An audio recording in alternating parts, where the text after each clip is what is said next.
हो गई जी। सभी दोस्तों को नमस्कार। दोस्तों, सच के साथ सुभाष सैनी, जितने मेरे मित्र इस वीडियो के साथ जुड़े उन सभी से मेरी प्रार्थना आपने अंत तक वीडियो के साथ बने रहना है। और मैं आपको बताऊं, आज मेरे पैनल में एडवोकेट भी हैं और कांग्रेस के वरिष्ठ नेता भी हैं, लक्ष्मीकांत शर्मा जी। कुरुक्षेत्र कोर्ट कॉम्प्लेक्स से मैं सीधा लाइव आप सभी दोस्तों को दिखा रहा हूँ और बेबाक बातचीत के माहिर है लक्ष्मीकांत जी। लगातार बातचीत रहेगी और मुद्दा मैं आपको बताऊं तो महंगाई का मुद्दा रहने वाला है, क्योंकि आप लोग अभी पेट्रोल डीजल डलवा रहे होंगे और पता है एक हफ्ते के अंदर कितना जो है रेट बढ़ चुका है पेट्रोल और डीजल का। महंगाई की मार अन्य चीजों पर भी है, रसोई गैस लगाइए, राशन का सामान लगाइए। सबसे पहले तो स्वागत है लक्ष्मीकांत जी वेबीज में आपका। धन्यवाद भाई। लक्ष्मीकांत जी, महंगाई के बारे में बताइए, क्या कहेंगे, क्योंकि महंगाई तो दिन प्रतिदिन जो है वो बढ़ती जा रही है। देखिए सुभाष भाई, जहाँ तक महंगाई का मामला है, मतलब वो कहते हैं ना कि कहने वाले को शर्म आने लग गई। ये सीधी सी बात है कि हमें शर्म आने लग गई हर रोज कहते कहते। लेकिन भारतीय जनता पार्टी की इस नाकारा नालायक निकम्मी सरकार को, और जो प्रधानमंत्री मोदी जी ये कहते थे कि मैं तो आम आदमी के लिए हूँ, मैं गरीब आदमी के लिए हूँ, मैं तो हिंदुस्तान के विकास के लिए हूँ, उन लोगों को कहीं शर्म हया नहीं आती है। एक अजीब सा माहौल देश में इस वक्त बना दिया गया है जी। किसी बात को छेड़ लीजिए साहब, हिंदू मुसलमान पर ले जाएंगे। कोई बात महंगाई की बात करिए। दुर्भाग्य इस देश का यह है कि अभी जैसे हाल ही में 5 राज्यों में चुनाव हो गए जी। अब सरकार कहती है कि ये तेल के दाम, गैस के दाम या अन्य चीजें उनके हाथ में नहीं है। मैं फिलहाल तेल की, पेट्रोल डीजल और गैस के दामों की, जो घरेलू गैस है खाना बनाने के लिए, उसकी बात करता हूँ। सरकार कहती है कि उसके हाथ में नहीं है। अगर ये सरकार के हाथ में नहीं है साहब, तो 10 मार्च तक, अक्टूबर के से लेकर के, लगभग अक्टूबर या नवंबर का महीना रहा होगा, तब से लेकर 10 मार्च तक, 7 मार्च तक, जब उत्तर प्रदेश के अंदर चुनाव का आखिरी चरण चल रहा था, उस वक्त तक ये दाम नहीं बढ़े जी। बड़ा अजीब संयोग है कि जो प्राइवेट कंपनियां हैं, ये भी सरकार के मर्म को समझती हैं, सरकार के दर्द को समझती हैं। इन प्राइवेट कंपनियों को इतना पता है कि सरकार को कब दुख होता है रेट बढ़ने पर और सरकार को कब दुख नहीं होता है।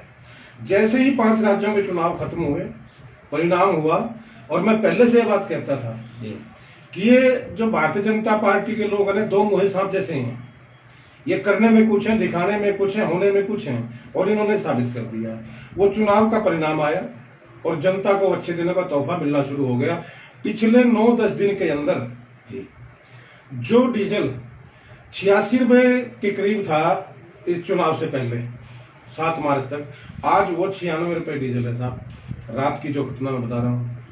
पेट्रोल 105 रुपए, कुरुक्षेत्र की बात कर रहा हूँ मैं, बाहर की तो बात कर ही नहीं रहा, हरियाणा की बात कर रहा हूँ। तो प्राइवेट कंपनियों को पता लग गया कि अब सरकार की सेहत ठीक है, इसलिए रेट बढ़ा दो। चुनाव तक सरकार को, प्राइवेट कंपनी को पता था कि सरकार की सेहत ठीक नहीं है, अगर रेट बढ़ेंगे तो सरकार को दिक्कत होगी, तो रेट मत बढ़ाओ। ये दोगलापन किस बात का है, किस लिए है कि जब रेट सब कुछ अपने हाथ में है। तय तो सरकार करती है, तय तो नरेंद्र मोदी करते हैं। अंबानी को कितना लाभ देना, ये नरेंद्र मोदी तय करते हैं। अडानी को कितना लाभ देना, ये नरेंद्र मोदी तय करते हैं। तो प्राइवेट कंपनियों का मामला क्या है? अब तक गैस के दाम अप्रैल के जो मार्च का जो आखिरी महीना है, आखिरी सप्ताह है, उसमें रेट बढ़ाए जाते हैं और 1 अप्रैल को फिर रेट बढ़ा दिए जाते हैं। लेकिन सरकार ये भी तो कह सकती है कि पीछे से बैरल का रेट बढ़ गया, या यूक्रेन पर जो युद्ध चल रहा है इस समय, उसके कारण कच्चे तेल का रेट बढ़ा। बिल्कुल कह सकती है साहब, वो तो आपसे पहले कहने को तैयार बैठी है। मैं और बताऊं, आपने याद दिला दिया उसको। अब तक शायद मोदी साहब का बयान आया नहीं है ये, लेकिन वो इस लाइव को देखेंगे वैन न्यूज के, तो उनको याद आ जाएगा, बोला यार सुभाष ने बता दिया, तो अब तो ये अब भावना उनके पास बहुत बढ़िया है। लेकिन मेरा प्रश्न यहाँ ये है, क्या सिर्फ हिंदुस्तान के लिए है वो? कच्चे तेल के दाम क्या सिर्फ हिंदुस्तान के लिए बढ़ते हैं? और अगर वो मापदंड है, तो सरकार से मेरा सीधा सवाल आपके माध्यम से ही दूसरा सवाल ये है कि जब कोरोना काल में या भी कुछ रोज पहले, जब कच्चे तेल के दाम जमीनी स्तर पर थे, औंधे मुंह गिरे हुए थे, तब सरकार तो तब भी 80 रुपए लीटर तेल ले रही थी, तब भी 95 रुपए पेट्रोल था, 85 रुपए डीजल था, उस वक्त भी था। तो सरकार ने उस वक्त रेट क्यों नहीं घटा दिए? गैस के दाम क्यों नहीं घटा दिए? हकीकत ये है कि कालाबाजारियों के साथ मिलकर के नरेंद्र मोदी एक ऐसा खेल खेल रहे हैं जिससे कि हिंदुस्तान के आम आदमी का उत्पीड़न हो, आम आदमी बर्बाद हो, आम आदमी तबाह हो जाए, और जो चुनिंदा नरेंद्र मोदी के यार हैं वो फले फूले। सब देखिए, मेडिकल एक ऐसी चीज है, दवाइयां गरीब आदमी को भी चाहिए, अमीर आदमी को भी चाहिए। अब साहब जो नरेंद्र मोदी के मित्र मंडली है वो तो दवाइयाँ किसी भी रेट में खरीदेंगे, लेकिन आप और मैं नहीं सर, उनकी तो अपनी फैक्ट्री होगी। हाँ साहब, वो लगाए वो तो घर से ले जाएंगे ना, तो उनकी अपनी फैक्ट्री है, वहीं से बनाएंगे, वहीं खाएंगे। और वही बात है भाई, उनको खाने की जरूरत भी नहीं पड़नी, क्योंकि माल इतना खा चुके, दवाइयाँ क्या खाएंगे। दवाइयाँ तो वो लोग खाएंगे जिनको खाने को रोटी नहीं मिलती, जो भूख से परेशान है, जिसको 2 वक्त की रोटी नहीं है, जिसके पास सब्जी नहीं है, जिसके पास दाल नहीं है, दवाइयों की जरूरत तो उसे पड़ेगी। और सरकार का ये इतना बढ़िया तोहफा, मैं मतलब सैल्यूट करने को मेरा मन करता है भारतीय जनता पार्टी की सरकार के जो सरदार है नरेंद्र मोदी, कि नरेंद्र मोदी तुझे सत जो कितना सलाम मैं करूं कि आपने किस तरीके से गरीब के खून को निचोड़ना शुरू किया है कि दवाइयों का रेट 10% कम से कम 1 अप्रैल से बढ़ा दिए। जो 1 रुपए की मेडिसिन थी वो 110 रुपए, वो 110 की 1 रुपए 10 पैसे की होगी, जो 100 रुपए की थी 110 रुपए की होगी, ये तो 10 रुपए कम से कम है। अभी मैं देख रहा था कि सीएनजी के रेट बढ़ा दिए, ऑटो वाले ने अपना किराया बढ़ा दिया, उनकी तो मजबूरी है साहब। लेकिन ऑटो में आज के वक्त में कौन बैठता है? बिल्कुल निचले स्तर का, निचले दर्जे का इंसान, मजदूरी दिहाड़ीदार व्यक्ति बैठता है। उसको ऑटो वाले की मजबूरी अपनी है कि उसको तेल का दाम बढ़ के उसको किराया बढ़ाना है, लेकिन जिसकी मजदूरी है, जो मजदूर व्यक्ति है, उसकी मजदूरी तो नहीं बढ़ी साहब, वो कहां से वो पेमेंट करेगा, कहां से किराया देगा। हालात ये हैं कि महंगाई की मार से सरकार, जो आम आदमी है, गरीब आदमी है, हिंदुस्तान का नागरिक है, वो पस्त है। महंगाई की, इसको मैं मतलब एक लाइन में कह सकता हूँ, बिल्कुल कई बार मतलब वो लिखने का मन कर जाता है कि महंगाई की मार से जो है वो जनता पस्त है, बुरी तरह पस्त है। और नरेंद्र मोदी जी एक फिल्म के प्रमोशन में मस्त है, गजब का इंसान है यार। जी, फिल्म की आपने बात याद करवाई तो कश्मीर फाइल दोस्तों, ये फिल्म की बात चल रही है और बहुत से स्टेट जो है हमारा हरियाणा, यहाँ पर भी टैक्स फ्री है जी। दिल्ली में करवा रहे थे अरविंद केजरीवाल ने, तो वहाँ पे बयान भी जारी किया था कि हम टैक्स फ्री नहीं करेंगे इस फिल्म। देखिए साहब, टैक्स फ्री करो, टैक्स फ्री ना करो, सवाल इस बात का नहीं है। सवाल इस बात का कि एक प्रधानमंत्री का स्टेटस क्या है। मुझे फिल्म से दिक्कत नहीं, मुझे फिल्म से तकलीफ नहीं, दिक्कत होगी जिन लोगों को होगी। और दिक्कत वाली बात है भी एक बड़ी बात कि उस फिल्म को लेकर के, कश्मीर फाइल्स को लेकर के इस देश के अंदर दंगे भड़काने की कोशिश भारतीय जनता पार्टी की सरकार, नरेंद्र मोदी सरकार कर रही है। नहीं तो प्रधानमंत्री क्या फिल्म के प्रमोशन के लिए होते हैं? मतलब प्रधानमंत्री जी कहते हैं कि फिल्मों से हकीकत सामने आती है। ये प्रधानमंत्री का बयान है। और ये प्रधानमंत्री जी ने, ये जो प्रधानमंत्री जी ने, मैं एक बयान और आपको याद दिला दूं, कहा कि गांधी जी के ऊपर फिल्म एक अंग्रेज ने बनाई तो मुझे पता लगा कि गांधी जी क्या हस्ती थे। मतलब सबसे पहले तो भाई मैं कहूँ कि प्रणाम है प्रभु आपको कि जिस आदमी को महात्मा गांधी के बारे में भी एक फिल्म के माध्यम से पता लगा, अब वो व्यक्ति इस देश की राजनीति के लिए फिट है या नहीं है, ये देश की जनता तय करे। वैसे तो देश की जनता का कुछ ऐसा मतलब समझ नहीं आती है कि हमारे हरियाणा में कहावत है ऊपरा पर आएगी, शायद आपने भी सुनी होगी। हरियाणा में कहा जाता है बोला इसमें ऊपरा असर तो नहीं है, इसको कुछ ऊना टूना तो नहीं करवा दिया। मुझे लगता है इस देश की जनता पे कुछ ऊना टूना इस नरेंद्र मोदी ने करवा दिया है कि देश की जनता वोट देने से पहले भी कहती है कि हम नरेंद्र मोदी को वोट नहीं देंगे जी, और वोट देने के बाद भी कहती है कि हमने नरेंद्र मोदी को वोट नहीं दी, लेकिन बक्से में मोदी साहब निकल जाते हैं। तो अब ये क्या मामला है? लेकिन मैं बात फिल्म की करता हूँ।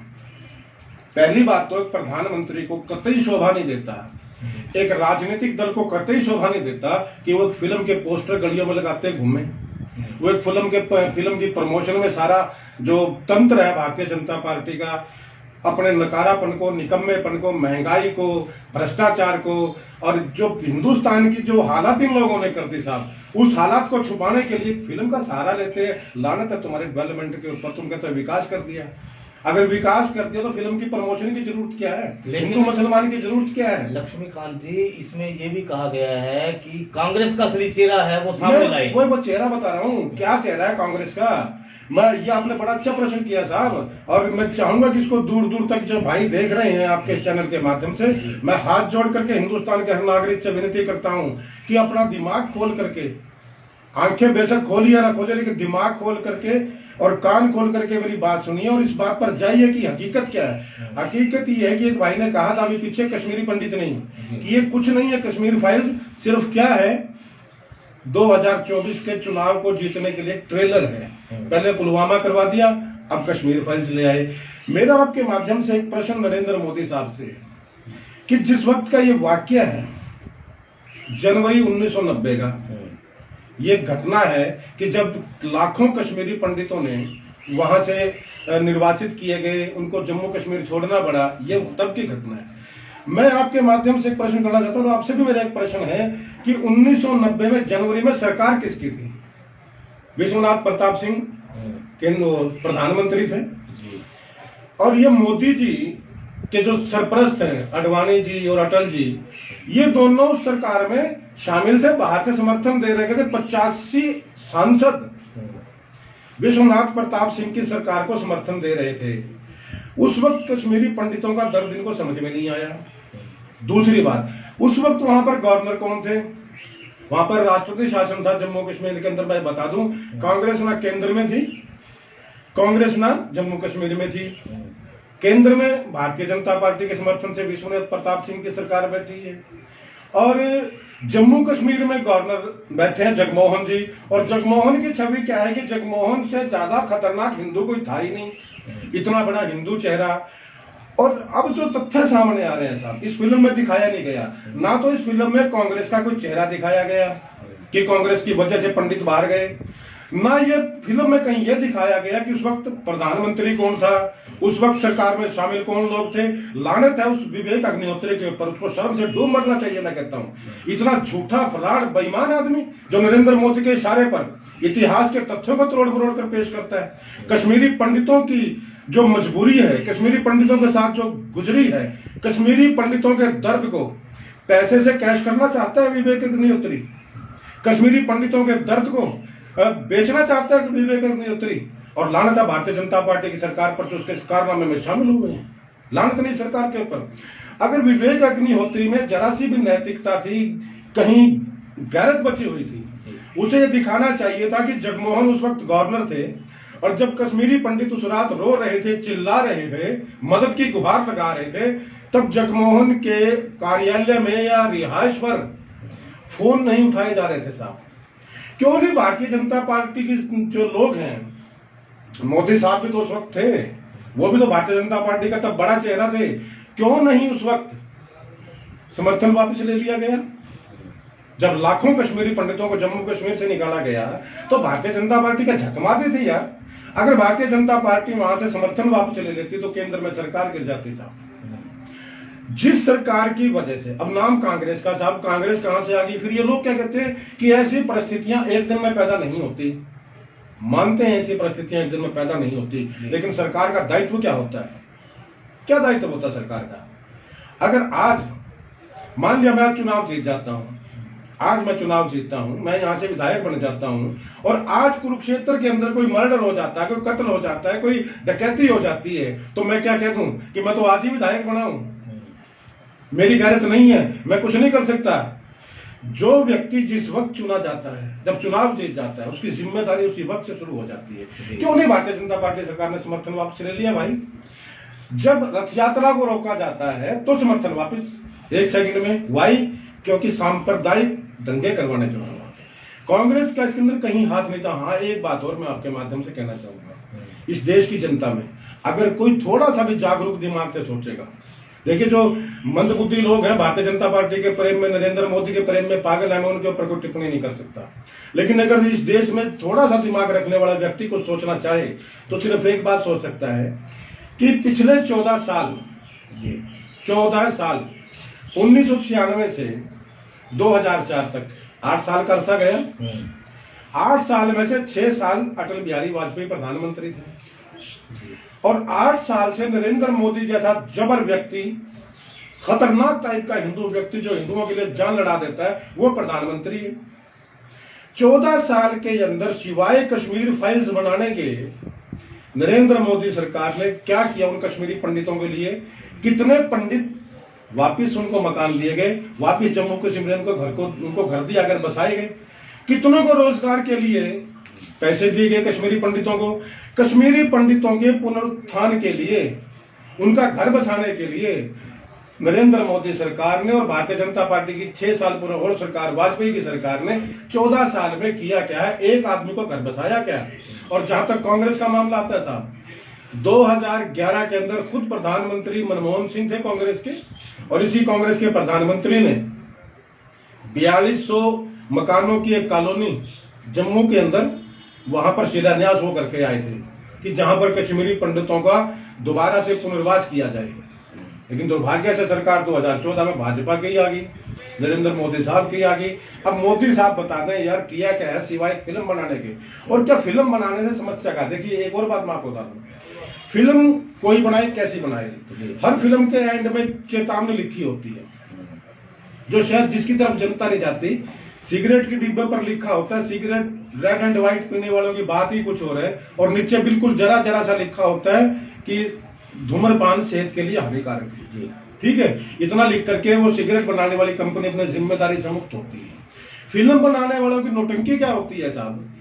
नौटंकी यह होती है कि पूरी फिल्म चलती है और उसके एंड में एक लाइन लिख देते हैं कि इस फिल्म का मूल घटनाओं से कोई वास्ता नहीं है, ये तो काल्पनिक चरित्र है। आपने तो काल्पनिक चरित्र बना दिया, लेकिन उस काल्पनिक चरित्र के माध्यम से जो जनता के बीच में जहर आपने घोल दिया, उसकी जिम्मेदारी कौन तय करेगा?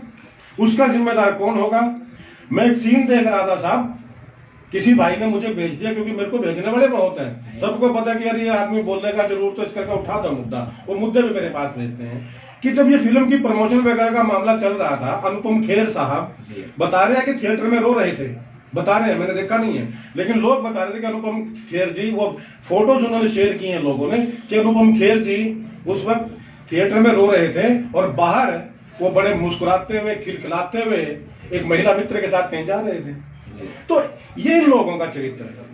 मुझे फिल्म से कोई दिक्कत नहीं, फिल्म से मनोरंजन का साधन होती है, लेकिन अगर आप मनोरंजन के साधन को जनता की भावनाएं भड़काने के लिए रखें, और उसमें भी विशेष तौर पर जिस देश का प्रधानमंत्री फिल्मों के प्रमोशन में मस्त हो और दुनिया महंगाई की मार से पस्त हो, आम आदमी, गरीब आदमी, मजदूर, छोटा व्यापारी, कर्मचारी, दिहाड़ीदार, एक भी आदमी आज सुखी नहीं।